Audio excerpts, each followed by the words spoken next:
ప్రభుత్వం సుప్రీంకోర్టు మరోసారి ఆగ్రహం వ్యక్తం చేసింది. కంచె గచ్చిబౌలిలో భూముల్లో చెట్ల నరికివేతపై జవాబు చెప్పాలి. పర్యావరణాన్ని పునరుద్ధరించుకోకపోతే జైలుకి వెళ్లాల్సిందే. చెట్లు నరికివేతను సమర్థించుకోవద్దంటూ హెచ్చరించింది.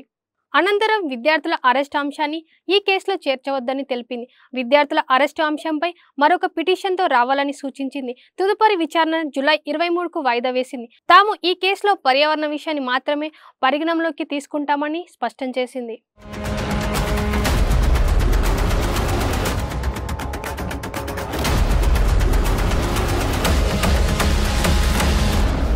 తెలంగాణలో కంచె గచ్చిబౌలి భూములు అంశంపై ఈరోజు మరోసారి విచారణ చేపట్టారు.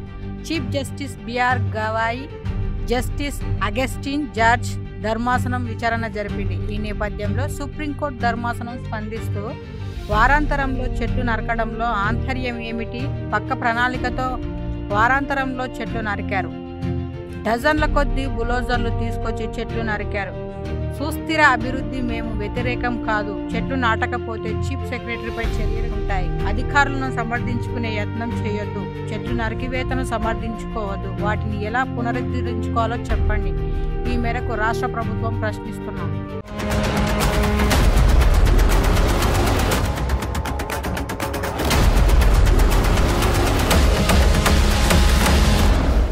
ఈ సందర్భంగా తెలంగాణ ప్రభుత్వం తరపున సీనియర్ న్యాయవాది అభిషేక్ సింగ్ కంచె గచ్చిబౌలిలో పనులన్నీ నిలిపివేశామని వెల్లడించారు. పర్యావరణం కాపాడుతూనే ఐటీ ప్రాజెక్టులు చేస్తామని చెప్పారు.